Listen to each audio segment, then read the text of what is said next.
Olá, meus amores, tudo bem? Vamos lá para mais uma aula, hoje capítulo 12. Já vou avisar que é uma aula um pouquinho mais longa, só que a gente também já vai encerrar esse capítulo, tá? Hoje a gente vai falar sobre a estrutura de reprodução das angiospermas. Só conferir se meu áudio tá ok? Tá ok. Já pensou se eu gravo essa aula grande e não gravam para mim? Pelo amor de Deus. Então vamos lá. O que é uma flor? Ah, prof, uma flor é uma flor, um negocinho lá, uma coisa com umas pétalas coloridas, com um miolinho e folhinha verde que eu desenho desde quando eu aprendi a desenhar. Não, não é só isso. A flor, ela é produzida por um broto, ou também chamado de gema, que é localizada aí nas extremidades dos ramos dessas plantas. Essa gema, vai produzir o que a gente chama de botão floral, que é o botão de flores que a gente conhece. Cada botão é formado por folhas modificadas que vão se prender à base do ramo. Depois disso, vai aí surgir a flor, tá? Com todas as estruturas que a gente vai ver nessa aula. Então, o que compõe a flor? Não é só pétala e miolo, tá? Nós temos pétalas, nós temos as sépalas, ó, pétalas, sépalas, que são as folhas modificadas.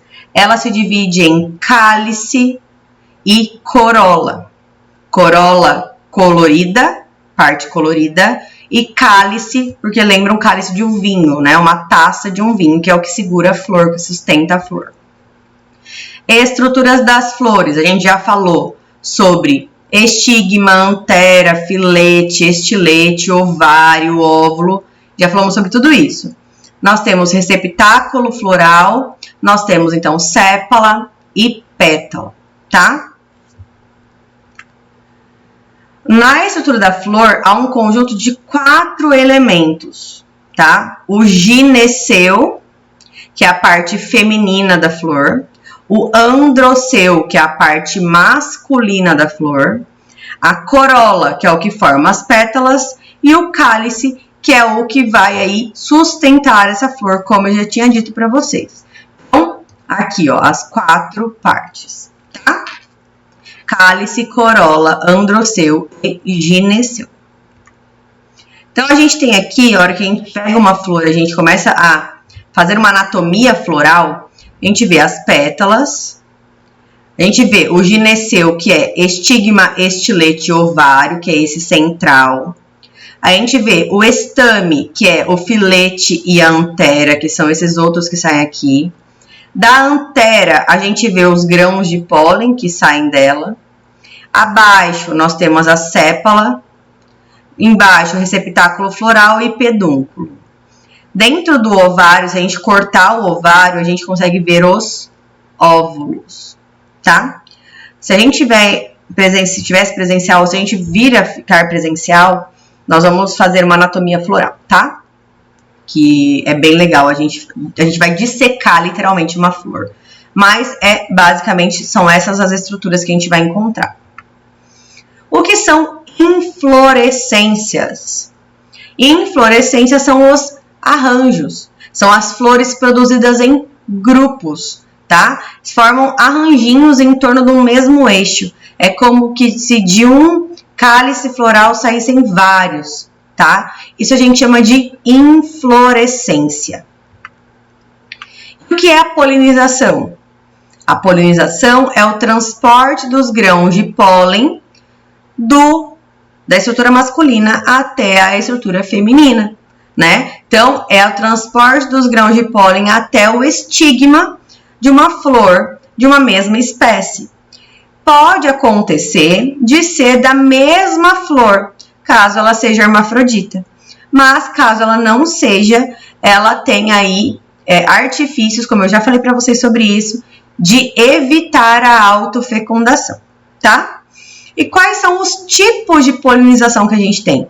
A gente já conversou sobre isso algumas vezes, que o grão de pólen ele pode ser disseminado, né, assim como as sementes, mas que no caso a gente está falando de grão de pólen, ele pode ser disseminado por vários meios. Então a gente tem o vento, que é chamado de anemofilia, pela água, que é a hidrofilia, pelos insetos, que é a entomofilia, pelos pássaros, ornitofilia, pelos morcegos, que é quiropterofilia, e pelo homem, que é antropofilia.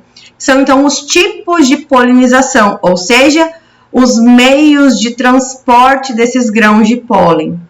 Mas, professora, como que o homem transporta grão de pólen? N modos, e além disso, aqueles grãos de pólen que são grudentinhos, que podem grudar nas pessoas, também é uma forma de ter aí a disseminação do grão de pólen, tá? Sobre a fecundação, então. A fecundação é quando esse grão de pólen vai liberar os gametas, então, masculinos, e eles vão penetrar lá no órgão feminino da planta e fecundar o óvulo. Na animaçãozinha aqui, nós temos a presença do tubo polínico, que ele é formado assim que o grão de pólen chega até o órgão feminino, ele reconhece e ele produz, né? É como se ele desenvolvesse esse tubo polínico, que é por onde vai descer, como se fosse um caninho, por onde vai descer o gameta masculino até encontrar o gameta feminino, tá? Então, ó, aqui na animação, os grãos de pólen saindo da antera, aí esses grãos de pólen vão cair, vão entrar em contato com a parte feminina, né, dessa planta, vai chegar até aqui, vai formar o tubo polínico e até fecundar, tá? O comum é que apenas um exerça essa função. Não sei se vocês sabem, mas já adianto, provavelmente a gente não vai conseguir estudar tudo isso, mas lá no ensino médio vocês vão ver também, as plantas também têm sistema hormonal. Então, elas também percebem as coisas, tá? Aí é formado, então, um tubo polínico que vai liberar o gameta lá dentro do óvulo para encontrar o gameta feminino, tá bom? Essa é a fecundação da planta. E como que se forma um fruto? Nós falamos que após a fecundação, esse embrião, né, o zigoto, começa a se desenvolver e o fruto ele é formado. O fruto é sempre resultado de uma flor, tá? Mas nem toda flor também vai resultar num fruto igual a gente vê, né? A gente acha que é um frutão, nem sempre é uma fruta mesmo, tá? Então, a gente vai ter o óvulo, o ovário, se desenvolvendo. Nós falamos que o óvulo forma a semente e o ovário forma o fruto. A semente, então, é o que protege o embrião e o fruto, ele vem também como proteção e como estratégia de disseminação dessa semente.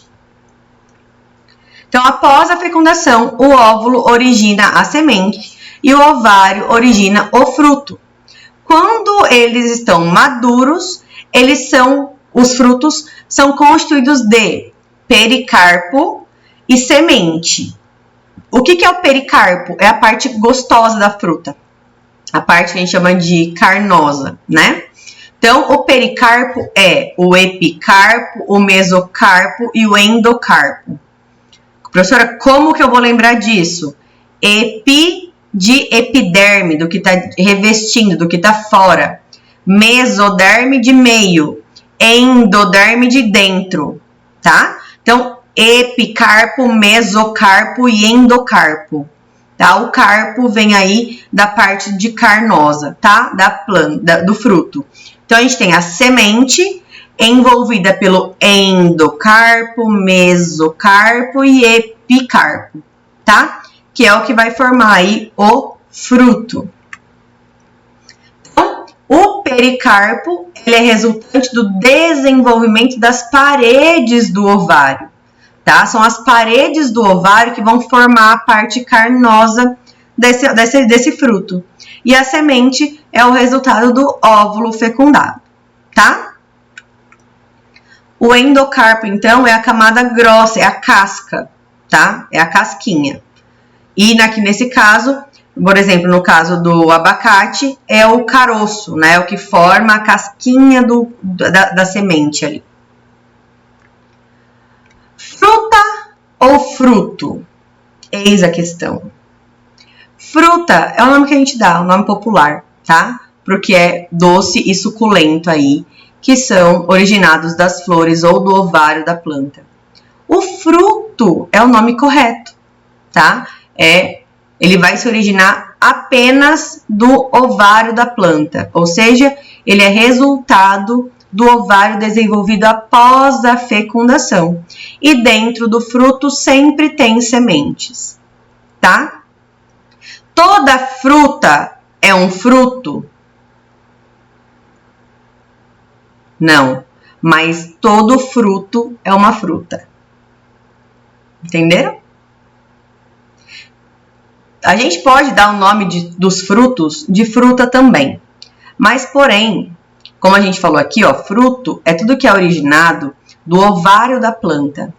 Algumas frutas podem se originar de outras estruturas, tá? De outras estruturas das flores.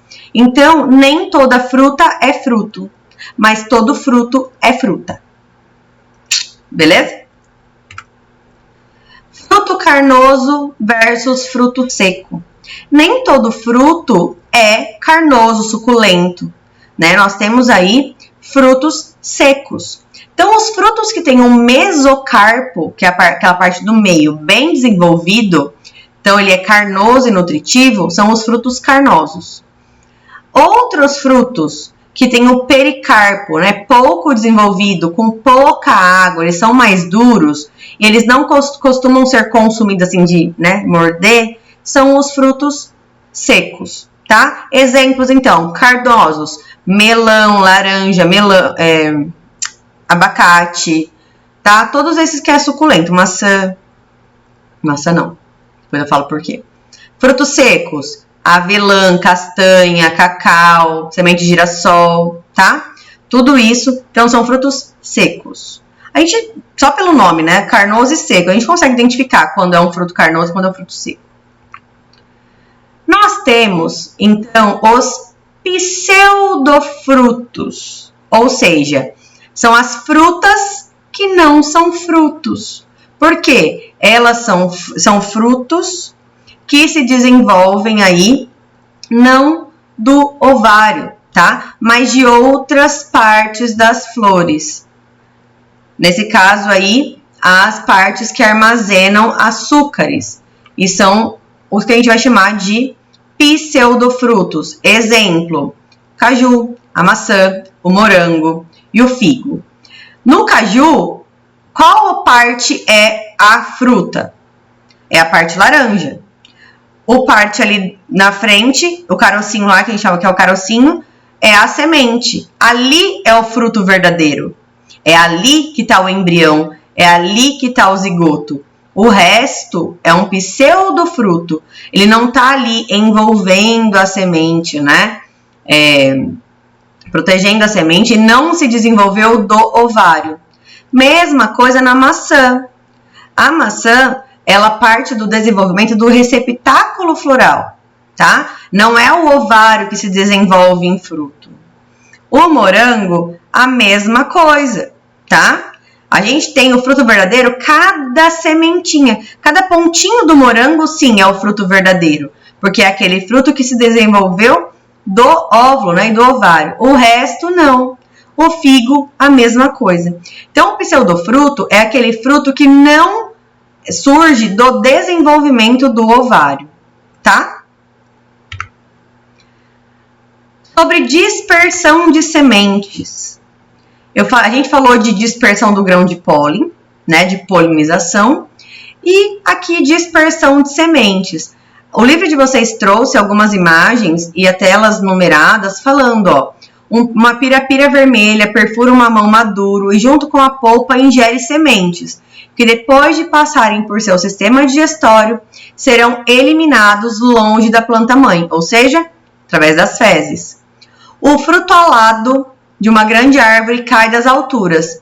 Uma expansão do fruto que funciona como uma asa, faz com que ele, girando, caia longe da planta que o produziu.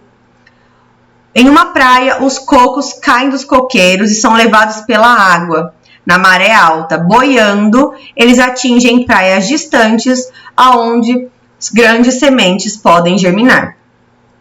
Um pássaro come um pequeno fruto de erva de passarinho e depois elimina as fezes com as sementes que podem ficar ali sobre o ninho em um ramo de árvore. Ali as sementes podem germinar e originar novas ervas passarinho. Os frutos secos de mamona se abrem explosivamente, lançando a metros de distância suas sementes, que assim podem germinar longe da planta-mãe. Um boi deitado no campo pode ficar com muitos carrapichos presos ao corpo, né, presos ao pelo. Quando o boi vai pastar em outros lugares, ele leva consigo esses frutos, então as sementes podem germinar. Então vocês percebem que os frutos não necessariamente são os que a gente conhece, que a gente acha que são frutas. Os frutos, eles vão ser qualquer estrutura desenvolvida a partir do óvulo e do ovário. O óvulo vai desenvolver o embrião e o ovário vai desenvolver o fruto. Então, ele pode ser carnoso como mamão, ele pode ter uma estrutura alada, como aqui da árvore que mostrada aqui nessa imagem, dessa aqui, ó. Pode ser carrapicho, pode ser a mamona, tudo que foge do nosso padrão de fruta, né? Mas o que a gente tem que perceber é que nós temos estratégias de dispersão dessas sementes. Aqui, porque a fruta chama a atenção dos pássaros que vão comer ela e levar a semente junto. Aqui, porque são árvores grandes, não tem uma fruta tão suculenta assim, então ela desenvolveu uma estrutura que a hora que ela caia, ela voe e vá para longe, né, disseminando essa semente. O carrapicho que se agarra, a mamona que explode e libera as sementes, né, em vários locais aí, distante da planta-mãe. Aqui, ó, o coco que boia e pode brotar em outras praias, tá? O passarinho mesmo que pega o fruto e vai levando ele para outro lugar e deixa cair sem querer. O homem, ó, com o carrapicho grudado também, levando para outros locais. Então, cada semente, cada planta tem uma estratégia de disseminação, de perpetuação da espécie, né? Estratégia de como ela vai liberar essas sementes para que elas se disseminem pelo mundo. Por quê? Planta não se mexe, né? Planta não anda. Não dá para ela ir andando e jogando as sementes dela para trás, tá? A planta não viaja. Então, as sementes precisam viajar de alguma maneira, tá? E depois que essas sementes viajam, então a gente viu lá a anatomia das plantas, vimos os gametas, vimos a fecundação, vimos o desenvolvimento da semente, o desenvolvimento do grão de pólen, né, no caso da polinização, ou da semente do fruto, no caso de plantas com sementes. Nós vimos o desenvolvimento e vimos as estratégias de disseminação da semente e também as estratégias de transporte do grão de pólen. Agora, nós estamos falando de angiospermas, então nós temos sementes aqui. Nós vamos falar de germinação. Então, o transporte do grão de pólen é antes da fecundação. Depois da fecundação, a gente tem que se preocupar com o transporte da semente. E depois do transporte da semente, aonde essa semente vai cair e como ela vai se desenvolver, tá? Então, a germinação nada mais é do que o desenvolvimento dessa semente, né? A transformação dela de um embrião em uma planta nova. A gente tem que ter em mente as estruturas de novo. Quando o gameta masculino desceu através do tubo polínico e fecundou esse óvulo lá dentro, esse óvulo se desenvolveu em um embrião, formando a semente. A gente tem um embrião, um endosperma, que é o tecido de reserva de energia, né, reserva de nutriente, que é a parte de amido, e a casca da semente. Esse embrião, ele desenvolve estruturas, são chamados cotilédones, tá? Foca nisso. O embrião desenvolve o cotilédone lá dentro dele. Os cotilédones são folhas especiais que vão ter a função aí de começar a reservar essas reservas nutritivas armazenadas na semente. Por quê? Porque na hora que ela começar a sair da semente, ela tem que ter uma reservinha nela para ela crescer, além da reserva da semente que vai continuar dando para ela. Então, o cotilédone é um tecido de reserva, é uma estrutura do embrião que já vai armazenar um pouquinho desses nutrientes que a semente está dando, tá? Então, essa estrutura, né, o cotilédone, ele pode ser de 2 tipos.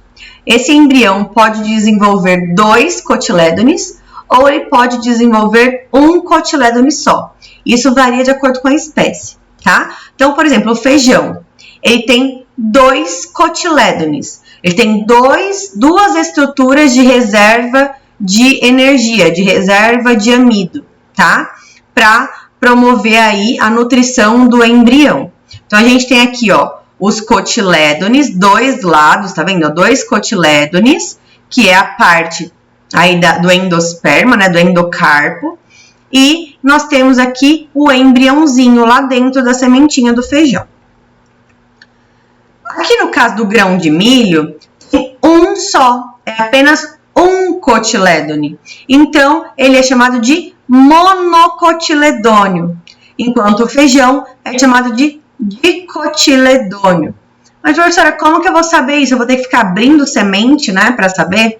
Não, geralmente as plantas externamente, quando a gente vê uma planta mãe, né, uma planta já desenvolvida, a gente percebe essas características de ser monocotiledônia ou dicotiledônia, ou também chamada de eudicotiledônia, tá? Os 2 nomes estão corretos. Então, como que eu vou saber? Geralmente, as plantas que são monocotiledôneas, ou seja, vão ter um cotilédone só, elas têm as folhas são com nervuras paralelas. Então, os nervinhos das folhas são todos paralelos. Exemplo, a orquídea. Vejam aí na casa de vocês, se a mãe tiver orquídea, olha como as folhas são. As nervuras das folhas são todas retinhas assim. Já nas dicotiledôneas, as folhas têm as nervuras todas ramificadas. Então, aquelas nervuras que uma vai partindo da outra, é uma planta, então, que vai dar uma semente dicotiledônia. Quanto à organização dos vasos condutores, tá? Nas monocotiledôneas, eles são, se a gente cortasse o caule assim para ver de cima, são todos irregulares, fica tudo bagunçado lá dentro. Das dicotiledôneas, não, eles são todos organizados em círculo, fica tudo bonitinho assim, organizado em círculo. A raiz da monocotiledônea é uma raiz toda bagunçada. Ela vai abrindo assim a cabeleira dela, a gente chama de raiz cabeleira. Aquela raiz que vai abrindo, você não vê uma raiz principal. Enquanto a dicotiledônea tem uma raiz principal maior, de onde partem as raízes menores, tá? E quanto às flores, nas flores das monocotiledôneas, elas são flores trímeras, ou seja, as pétalas, né, são organizadas em trios, ou 3, ou múltiplas de 3, tá? Então, a gente vai perceber isso também nas orquídeas. E nas dicotiledôneas, a gente vai ver as flores sendo tetrâmeras ou pentâmeras, ou seja, organizadas a 4, 5 ou múltiplas de 4 e 5 pétalas. Então, a gente consegue saber se essa planta tem uma semente, é uma planta, né, monocotiledônia ou dicotiledônia, sem precisar abrir a semente para olhar, tá? Isso é muito utilizado para a gente saber morfologia de botânica, tá? Isso a gente estuda muito em botânica. Então, façam esse exercício de olhar na casa de vocês, tira uma foto, né, da planta. Vou fazer uma atividade sobre isso, eu acho. Mas, de qualquer forma, se eu fizer ou não, façam esse exercício de treino de olho. Analisem a folha, as nervuras são paralelas ou ramificadas? As flores são trímeras, tetrâmeras ou pentâmeras? A raiz é uma raiz bagunçada, cabeleira, ou é uma raiz que tem uma raiz principal, né? Então, analisem isso, é muito legal, porque você começa a conhecer, você começa a classificar as plantas, tá? Sobre a germinação, então, voltando para o assunto da planta ser dicotiledônea ou monocotiledônea, acontece de uma maneira diferente. Nas monocotiledôneas, a estrutura nasce quase ao mesmo tempo. Nasce a raiz e o caule e a semente se mantém lá. Vejam que a estrutura da semente se mantém aqui, ó. Surgem estruturas diferentes. Na dicotiledônea, que é o caso, por exemplo, do feijão, olha como a casquinha do feijão sobe. Ela vai junto com a planta, tá? Então, é totalmente diferente. Aqui é a mesma coisa, ó. É do livro de vocês essa imagem, tá? Então, a gente tem, primeiro descendo, uma raiz que vai começar a se espalhar. É uma raiz que vai começar a ser bagunçada, porque ela é uma monocotiledônea. E aqui nasce uma raiz principal. Veja como tem uma raiz principal, tá vendo? Ó? Uma raiz bem marcada, assim como principal. E os cotilédones sobem. Os cotilédones sobem e depois se perdem, né? Se degeneram. Tá? Entenderam? Então, aqui, dicotiledônia, monocotiledônia. E é isso. Eu sei que é bastante informação, com muitos nomes difíceis. Voltem o vídeo, coloquem numa velocidade menor, porque eu falo rápido mesmo. Eu tento me controlar, mas mesmo assim eu acho que ainda sai rápido. Voltem, leiam o capítulo, façam os pense e responda, façam organizando ideias e responda, tá? Vou colocar o prazo lá para vocês responderem para mim. Mas assistam com calma, com cuidado, anotem tudo. Isso é muito importante para vocês, para ensino médio, para vestibular. Já vão se adaptando a esse tipo de conteúdo um pouquinho mais complicado. Tá bom? Qualquer dúvida, eu estou à disposição. Um beijinho e até a próxima.